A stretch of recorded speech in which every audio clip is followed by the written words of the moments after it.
because we are here training women to be one of a kind. So Hmm. she may now think, wait, I have a conflicted idea.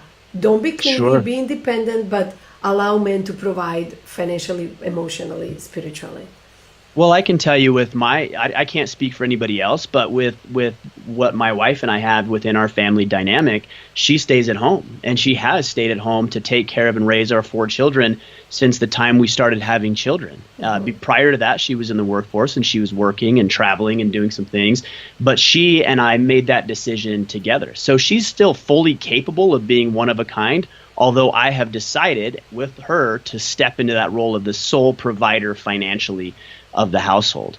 That doesn't take anything away from her. And I think that's the trap that society falls into is when we think that a man goes out into the workforce and thrives in the workforce, that somehow the woman is inferior. And I think that's the furthest thing from the truth. Or flip that around, that if the woman decides to go into the workforce, that the man is inferior. Just because you've decided to fulfill different roles doesn't make you inferior. It doesn't even make you submissive. It means that this is the situation that works out for us.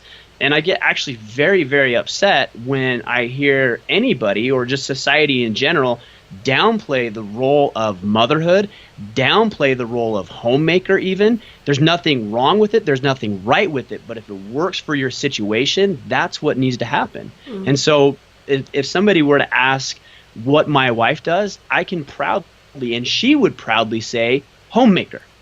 There's nothing wrong with that, and yet society makes us all believe, to pit ourselves against each other, that homemaker means that you've submitted to a man and him being out on the workforce. I don't agree with that, and I don't think that's the case.